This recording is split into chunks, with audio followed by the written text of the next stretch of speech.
ಇನ್ನು ಈ ಲಕ್ಕುಂಡಿಯಲ್ಲಿ ಈ ರೀತಿಯ ಉತ್ಖನನ ನಡೀತಾ ಇರೋದು ಇದೇ ಮೊದಲ ಬಾರಿ ಏನಲ್ಲ. 23 ವರ್ಷದ ಹಿಂದೆಯೂ ಕೂಡ ಲಕ್ಕುಂಡಿಯಲ್ಲಿ ಇಂಥದ್ದೇ ಒಂದು ಉತ್ಖನನ ನಡೆದಿತ್ತು. ಆದರೆ ಅವತ್ತು ಅಲ್ಲಮ ಪ್ರಭು ಮಠದ ಬಳಿ ಈ ಉತ್ಖನನ ನಡೆದಿತ್ತು. 2003ರಲ್ಲಿ ಉತ್ಖನನಕ್ಕೆ ರೈತರು ಜಾಗ ಕೊಟ್ಟಿದ್ರು ಉತ್ಖನನ ನಡೆಸೋದಕ್ಕೆ.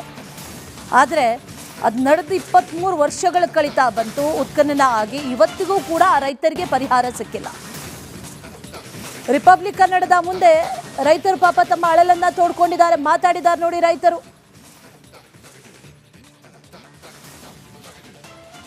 2003 ಮತ್ತು 2000 ಸಾಲಿನಲ್ಲಿ ಕೊಟ್ಟಿದ್ರಿ ನೀವು. ಏನು ಪರಿಹಾರ ಕೊಟ್ಟಿದ್ರು, ಏನೇನು ಭರವಸೆ ಕೊಟ್ಟಿದ್ರಿ ನಿಮಗೆ ಆ ಸಮಯದಲ್ಲಿ? ಸರ್, ಇವರು ನಮ್ಗೆ ಏನಂತ ಭರವಸೆ ಕೊಟ್ಟಿದ್ರಪ್ಪ ಅಂತಂದ್ರೆ, ನೀವು ಭೂಮಿ ಕೊಡ್ರಿ, ನಾವು ಅದ್ರ ತಕ್ಕಂಗೆ ನಿಮ್ಗೆ ಬೆಳೆ ಪರಿಹಾರ ಕೊಡ್ತೀವಿ ಅಂತ ಒಪ್ಕೊಂಡಿದ್ರು. ಅದೇನು ಲೇಖಿ ಮುಖಾಂತರ ಏನಿಲ್ಲ, ಮೌಖಿಕವಾಗಿ ಅವರು ಕೇಳಿದ್ರು. ನಮ್ಮ ಅಜ್ಜವರು ಆಗೋಲ್ಲಕ್ಕಂತಂದು ಅವರು ಮೌಖಿಕವಾಗಿ ಒಪ್ಪಿಗೆ ಕೊಟ್ಟರು. ಒಪ್ಪಿಗೆ ಕೊಟ್ಟು 2 ವರ್ಷ ದಿನ ಇಲ್ಲಿ ಕೆಲಸ ಮಾಡಿದ್ರು. ಅವರು 2 ವರ್ಷ ದಿನ ಕೆಲಸ ಮಾಡಿದಾಗ ಅವರಿಗೆ ಕೆಲಸ ಮುಗಿದ ನಂತರ ನಾವೇ ಮಾಡಿದ್ವಿ, ಮತ್ತು ಕೆಲಸ ಮುಗಿದಿಂದ ಕೊಡ್ಬೋದು, ನಾವು ಬೆಳೆ ಪರಿಹಾರ ಕೊಡ್ಬೋದು ಅನ್ನುವಂಥ ವಿಚಾರ ಇಟ್ಕೊಂಡು ನಾವು ಏನು ಮಾಡಿದ್ವಿ, ಸುಮ್ಮನೆ ಇದ್ವಿ. ಕೆಲಸ ಮುಗಿದ ಮ್ಯಾಗ ನಾವು ಕೇಳಕತ್ತಿದ್ವಿ, ಸರ್ ಮತ್ತು ನಮಗೆ ಬೆಳೆ ಹಾನಿ ಕೊಡ್ರಿ, ಬೆಳೆ ಪರಿಹಾರ ಕೊಡ್ರಿ ಅಂತಂದು ನಾವು ಕೇಳಿದ್ವಿ. ಕೇಳಿದಾಗ ಅವ್ರು ಐತಿ ಕೊಡೋಣ, ಮಾಡೋಣ, ನೋಡೋಣ, ಬರೀ ಇದೇ ಒಂದು ವ್ಯವಸ್ಥೆದೊಳಗೆ ಹೊಂಟ್ರು ಯಾರು ಅಧಿಕಾರಿಗಳು ಈ ರೀತಿ ಹೊಂಟಾಗ ನಾನೇನು ಮಾಡಿದೆ, ನಮ್ಮ ಅಜ್ಜರು ಬಂದು ನಮ್ಮ ಅಜ್ಜರ ಮುಂದೆ ಹೇಳಿದಾಗ ನಮ್ಮ ಅಜ್ಜರು ಏನು ಮಾಡಿದ್ರು, ಇಲ್ಲಪ್ಪ ನನಗೆ ವಯಸ್ಸಾಗೈತಿ, ಓಡಾಡೋಕೆ ಮಾಡೋಕ್ಕಾಗಂಗಿಲ್ಲ, ನೀನು ಅಧಿಕಾರಿಗಳು ಅಂತ ಹೋಗಿ ಅದನ್ನು ಅಡ್ಡಾಡಿ ಮಾಡ್ಕೊಂಡು ಬಾಪ ಅಂತಂದು ಹೇಳಿ ನನಗೇನು ಮಾಡಿದ್ರು. ಒಮ್ಮೆ ಎಸ್ ಪಾಟೀಲ್ರು ಇಲ್ಲಿ ಲಕ್ಕುಂಡಿಗೆ ಬಂದಾಗ ನಾನು ಕರ್ಕೊಂಡು ಹೋದ್ರು. ಶರಣಪ್ಪ ಬಾ ಇಲ್ಲಿ, ಇನ್ಮೇಲೆ ನೀನು ಅಡ್ಡಾಡಿ ಮಾಡುವಂತೆ, ನಿಮ್ಗೆ ಅಲ್ಲಿ ಸಾಹೇಬ್ರನ್ನ ಭೇಟಿ ಮಾಡ್ತೀಮ ಅಂತಂದು ಎಸ್ ಪಾಟೀಲ್ ಅಂತ ಕರ್ಕೊಂಡೋಗಿ ಅವ್ರ ಜೋಡಿ ಮಾತಾಡಿದ್ರು. ಹೊಳ್ಳಿ ಒಮ್ಮೆ ಪಾಟೀಲ್ರ ಕಡೆಗೆ ಹೋಗಿದ್ವಿ, ಇಲ್ಲಿ ಗದಗ IB ಒಳಗೆ.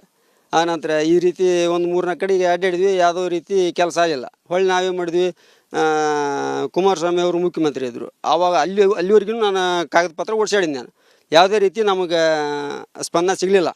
7-8 ವರ್ಷದ ನಂತರ ನಾನು ಅಲ್ಲಾಡೋದು ಅವ್ರಿಗೆ ಬೇಜಾರು ಅನ್ನಿಸ್ತು ಏನೋ, ಒಟ್ಟು ಅದು 1 ವರ್ಷದ ನನಗೆ ಬೆಳೆ ಹಾನಿ ಕೊಟ್ಟರು.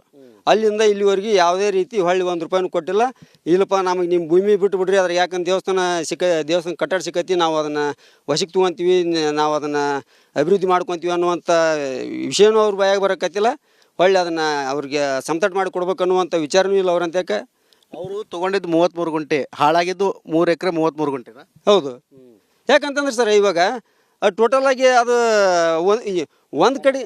ಒಂದು ಕಡೆಗೆ ಕೆಲಸ ಮಾಡಿದ್ರೆ ಇಲ್ಲಿ ಮಗ್ಲು ಒಂದು 5 ಗುಂಟೆ ಬಿಟ್ಟು ಬಿಡೋದು, ಹೊಳ್ಳಿ ಆ ಕಡೆ ಮೂಲಿಗೆ ಹೋಗೋದು, ತೋರ್ಸಕ್ಕೆ ಸ್ವಲ್ಪ ಜಾಗ ಈ ಭಾಗದಾಗ ಒಂದು ತೆಗೆದು ಹೊಳ್ಳಿ ಆ ಮೂಲೆಗೆ ಒಂದು ತೆಗೆದಪ್ಪ ಅಂತಂದ್ರೆ ಅದು ತೆಗೆದಿದ್ದು ಅಷ್ಟೇ ಲೆಕ್ಕಕ್ಕೆ ಸಿಗ್ತೈತಿ.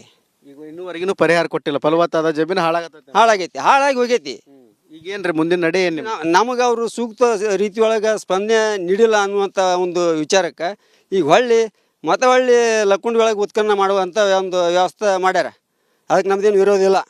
ಈಗ ನನಗೆ ಯಾವ ರೀತಿ ಅನ್ಯಾಯ ಆಗೈತಿ, ಈ ಅನ್ಯಾಯ ಯಾವುದೇ ಒಂದು ಲಕ್ಕುಂಡಿ ಗ್ರಾಮಸ್ಥಗ ಬರಬಾರ್ದು.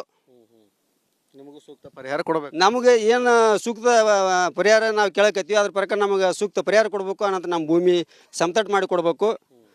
ಆನಂತರ ನಮ್ಮ ಊರಿನ ಗ್ರಾಮಸ್ಥರಿಗೆ ಯಾವುದೇ ರೀತಿ ತೊಂದರೆ ಆಗಲಾರ್ದಂಗೆ ನಮ್ಮ ಊರಿನ ಇತಿಹಾಸ ಹೊರಗೆ ತೆಗಿಲಿ ಅನ್ನುವಂಥ ಕಳಕಳಿ ನಮ್ಮಲ್ಲಿನ ಐತಿ.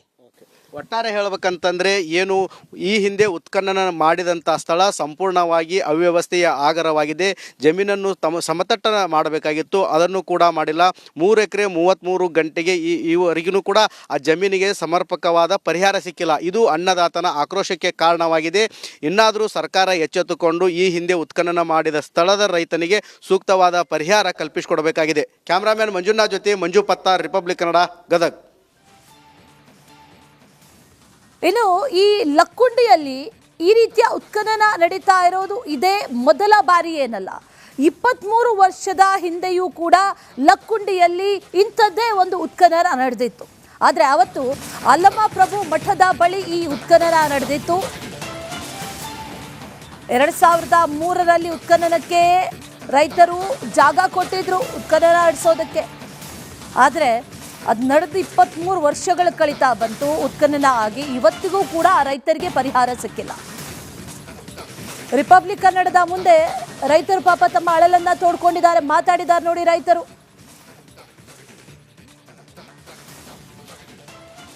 2003 ಮತ್ತು 2000 ಸಾಲಿನಲ್ಲಿ ಕೊಟ್ಟಿದ್ರಿ ನೀವು. ಏನು ಪರಿಹಾರ ಕೊಟ್ಟಿದ್ರು, ಏನೇನು ಭರವಸೆ ಕೊಟ್ಟಿದ್ರು ನಿಮಗೆ ಆ ಸಮಯದಲ್ಲಿ? ಸರ್ ಇವರು ನಮ್ಗೆ ಏನಂತ ಭರವಸೆ ಕೊಟ್ಟಿದ್ರಪ್ಪ ಅಂತಂದ್ರೆ, ನೀವು ಭೂಮಿ ಕೊಡ್ರಿ, ನಾವು ಅದ್ರ ತಕ್ಕಂಗೆ ನಿಮ್ಗೆ ಬೆಳೆ ಪರಿಹಾರ ಕೊಡ್ತೀವಿ ಅಂತ ಒಪ್ಕೊಂಡಿದ್ರು. ಅದೇನು ಲೇಖಿ ಮುಖಾಂತರ ಏನಿಲ್ಲ, ಮೌಖಿಕವಾಗಿ ಅವರು ಕೇಳಿದ್ರು. ನಮ್ಮ ಅಜ್ಜವರು ಆಗೋಲ್ಲಕ್ಕಂತಂದು ಅವರು ಮೌಖಿಕವಾಗಿ ಒಪ್ಪಿಗೆ ಕೊಟ್ಟರು. ಒಪ್ಪಿಗೆ ಕೊಟ್ಟು 2 ವರ್ಷ ದಿನ ಇಲ್ಲಿ ಕೆಲಸ ಮಾಡಿದ್ರು. ಅವರು 2 ವರ್ಷ ದಿನ ಕೆಲಸ ಮಾಡಿದಾಗ ಅವ್ರಿಗೆ ಕೆಲಸ ಮುಗಿದ ನಂತರ ನಾವೇ ಮಾಡಿದ್ವಿ, ಮತ್ತು ಕೆಲಸ ಮುಗಿದಿಂದ ಕೊಡ್ಬೋದು, ನಾವು ಬೆಳೆ ಪರಿಹಾರ ಕೊಡ್ಬೋದು ಅನ್ನುವಂಥ ವಿಚಾರ ಇಟ್ಕೊಂಡು ನಾವು ಏನು ಮಾಡಿದ್ವಿ, ಸುಮ್ಮನೆ ಇದ್ವಿ. ಕೆಲಸ ಮುಗಿದ ಮ್ಯಾಗ ನಾವು ಕೇಳಕತ್ತಿದ್ವಿ, ಸರ್ ಮತ್ತು ನಮಗೆ ಬೆಳೆ ಹಾನಿ ಕೊಡ್ರಿ, ಬೆಳೆ ಪರಿಹಾರ ಕೊಡ್ರಿ ಅಂತಂದು ನಾವು ಕೇಳಿದ್ವಿ.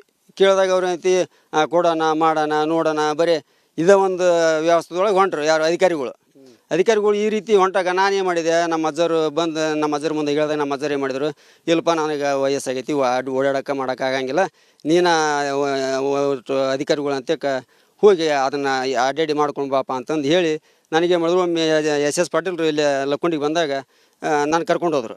ಶರಣಪ್ಪ ಬಾ ಇಲ್ಲಿ, ಇನ್ಮ್ಯಾಗ ನೀನು ಅಡ್ಡಾಡಿ ಮಾಡುವಂತೆ, ನಿಮ್ಗೆ ಅಲ್ಲಿ ಸಾಹೇಬ್ರನ್ನ ಭೇಟಿ ಮಾಡ್ತೀಮ ಅಂತಂದು ಎಸ್ ಪಾಟೀಲ್ ಅಂತ ಕರ್ಕೊಂಡೋಗಿ ಅವ್ರ ಜೋಡಿ ಮಾತಾಡಿದ್ರು. ಹೊಳ್ಳಿ ಒಮ್ಮೆ ಪಾಟೀಲ್ರ ಕಡೆಗೆ ಹೋಗಿದ್ವಿ, ಇಲ್ಲಿ ಗದಗ IB ಒಳಗೆ. ಆನಂತರ ಈ ರೀತಿ ಒಂದು 3-4 ಕಡೆಗೆ ಅಡ್ಡಾಡಿದ್ವಿ, ಯಾವುದೋ ರೀತಿ ಕೆಲಸ ಆಗಿಲ್ಲ. ಹೊಳ್ಳಿ ನಾವೇನು ಮಾಡಿದ್ವಿ, ಕುಮಾರಸ್ವಾಮಿ ಅವರು ಮುಖ್ಯಮಂತ್ರಿ ಇದ್ದರು ಆವಾಗ. ಅಲ್ಲಿವರೆಗೂ ನಾನು ಕಾಗದ ಪತ್ರ ಓಡಿಸಾಡಿದ್ದೆ. ನಾನು ಯಾವುದೇ ರೀತಿ ನಮಗೆ ಸ್ಪಂದನೆ ಸಿಗಲಿಲ್ಲ. 7-8 ವರ್ಷದ ನಂತರ ನಾನು ಅಲ್ಲಾಡೋದು ಅವ್ರಿಗೆ ಬೇಜಾರು ಅನ್ನಿಸ್ತು ಏನೋ, ಒಟ್ಟು ಅದು 1 ವರ್ಷದ ನನಗೆ ಬೆಳೆ ಹಾನಿ ಕೊಟ್ಟರು. ಅಲ್ಲಿಂದ ಇಲ್ಲಿವರೆಗೆ ಯಾವುದೇ ರೀತಿ ಹೊಳ್ಳಿ 1 ರೂಪಾಯಿನೂ ಕೊಟ್ಟಿಲ್ಲ. ಇಲ್ಲಪ್ಪ ನಮಗೆ ನಿಮ್ಮ ಭೂಮಿ ಬಿಟ್ಟು ಬಿಡ್ರಿ, ಅದ್ರ ಯಾಕಂದ್ರೆ ದೇವಸ್ಥಾನ ಕಟ್ಟಡ ಸಿಕ್ಕೈತಿ, ನಾವು ಅದನ್ನು ವಶಕ್ಕೆ ತೊಗೊತೀವಿ, ನಾವು ಅದನ್ನು ಅಭಿವೃದ್ಧಿ ಮಾಡ್ಕೊತೀವಿ ಅನ್ನುವಂಥ ವಿಷಯನೂ ಅವ್ರ ಬಾಯಾಗ ಬರೋಕತ್ತಿಲ್ಲ. ಹೊಳ್ಳಿ ಅದನ್ನು ಅವ್ರಿಗೆ ಸಮತಟ್ಟು ಮಾಡಿ ಕೊಡ್ಬೇಕು ಅನ್ನುವಂಥ ವಿಚಾರನೂ ಇಲ್ಲ ಅವ್ರಂತಕ್ಕೆ. ಅವರು ತೊಗೊಂಡಿದ್ದು 33 ಗುಂಟೆ, ಹಾಳಾಗಿದ್ದು 3 ಎಕರೆ 33 ಗುಂಟೆ. ಹೌದು. ಯಾಕಂತಂದ್ರೆ ಸರ್ ಇವಾಗ ಟೋಟಲಾಗಿ ಅದು ಒಂದು ಕಡೆಗೆ ಕೆಲಸ ಮಾಡಿದ್ರೆ ಇಲ್ಲಿ ಮಗ್ಲು ಒಂದು 5 ಗುಂಟೆ ಬಿಟ್ಟು ಬಿಡೋದು, ಹೊಳ್ಳಿ ಆ ಕಡೆ ಮೂಲಿಗೆ ಹೋಗೋದು. ತೋರ್ಸಕ್ಕೆ ಸ್ವಲ್ಪ ಜಾಗ ಈ ಭಾಗದಾಗ ಒಂದು ತೆಗೆದು ಹೊಳ್ಳಿ ಆ ಮೂಲೆಗೆ ಒಂದು ತೆಗೆದಪ್ಪ ಅಂತಂದ್ರೆ ಅದು ತೆಗೆದಿದ್ದು ಅಷ್ಟೇ ಲೆಕ್ಕಕ್ಕೆ ಸಿಗ್ತೈತಿ. ಈಗ ಇನ್ನೂವರೆಗೂ ಪರಿಹಾರ ಕೊಟ್ಟಿಲ್ಲ, ಫಲವತ್ತಾದ ಜಮೀನು ಹಾಳಾಗಿ ಹೋಗೈತಿ. ಈಗೇನ್ರಿ ಮುಂದಿನ ನಡೆ ಏನು? ನಮಗೆ ಅವರು ಸೂಕ್ತ ರೀತಿಯೊಳಗೆ ಸ್ಪಂದನೆ ನೀಡಿಲ್ಲ ಅನ್ನುವಂಥ ಒಂದು ವಿಚಾರಕ್ಕೆ ಈಗ ಹೊಳ್ಳಿ ಲಕ್ಕುಂಡಿ ಒಳಗೆ ಉತ್ಖನನ ಮಾಡುವಂಥ ಒಂದು ವ್ಯವಸ್ಥೆ ಮಾಡ್ಯಾರ. ಅದಕ್ಕೆ ನಮ್ದೇನು ವಿರೋಧ ಇಲ್ಲ. ಈಗ ನನಗೆ ಯಾವ ರೀತಿ ಅನ್ಯಾಯ ಆಗೈತಿ, ಈ ಅನ್ಯಾಯ ಯಾವುದೇ ಒಂದು ಲಕ್ಕುಂಡಿ ಗ್ರಾಮಸ್ಥಗ ಬರಬಾರ್ದು. ನಿಮಗೂ ಸೂಕ್ತ ಪರಿಹಾರ ಕೊಡಬೇಕು. ನಮಗೆ ಏನು ಸೂಕ್ತ ಪರಿಹಾರ ನಾವು ಕೇಳಕತ್ತೀವಿ, ಅದ್ರ ಪ್ರಕಾರ ನಮಗೆ ಸೂಕ್ತ ಪರಿಹಾರ ಕೊಡಬೇಕು. ಆನಂತರ ನಮ್ಮ ಭೂಮಿ ಸಮತಟ್ಟು ಮಾಡಿ ಕೊಡಬೇಕು. ಆನಂತರ ನಮ್ಮ ಊರಿನ ಗ್ರಾಮಸ್ಥರಿಗೆ ಯಾವುದೇ ರೀತಿ ತೊಂದರೆ ಆಗಲಾರ್ದಂಗೆ ನಮ್ಮ ಊರಿನ ಇತಿಹಾಸ ಹೊರಗೆ ತೆಗಿಲಿ ಅನ್ನುವಂಥ ಕಳಕಳಿ ನಮ್ಮಲ್ಲಿನೂ ಐತಿ. ಒಟ್ಟಾರೆ ಹೇಳಬೇಕಂತಂದರೆ, ಏನು ಈ ಹಿಂದೆ ಉತ್ಖನನ ಮಾಡಿದಂಥ ಸ್ಥಳ ಸಂಪೂರ್ಣವಾಗಿ ಅವ್ಯವಸ್ಥೆಯ ಆಗರವಾಗಿದೆ. ಜಮೀನನ್ನು ಸಮತಟ್ಟ ಮಾಡಬೇಕಾಗಿತ್ತು, ಅದನ್ನು ಕೂಡ ಮಾಡಿಲ್ಲ. 3 ಎಕರೆ 33 ಗಂಟೆಗೆ ಈವರೆಗೂ ಕೂಡ ಆ ಜಮೀನಿಗೆ ಸಮರ್ಪಕವಾದ ಪರಿಹಾರ ಸಿಕ್ಕಿಲ್ಲ. ಇದು ಅನ್ನದಾತನ ಆಕ್ರೋಶಕ್ಕೆ ಕಾರಣವಾಗಿದೆ. ಇನ್ನಾದರೂ ಸರ್ಕಾರ ಎಚ್ಚೆತ್ತುಕೊಂಡು ಈ ಹಿಂದೆ ಉತ್ಖನನ ಮಾಡಿದ ಸ್ಥಳದ ರೈತನಿಗೆ ಸೂಕ್ತವಾದ ಪರಿಹಾರ ಕಲ್ಪಿಸಿಕೊಡಬೇಕಾಗಿದೆ. ಕ್ಯಾಮ್ರಾಮ್ಯಾನ್ ಮಂಜುನಾಥ್ ಜೊತೆ ಮಂಜು ಪತ್ತಾರ್, ರಿಪಬ್ಲಿಕ್ ಕನ್ನಡ, ಗದಗ್.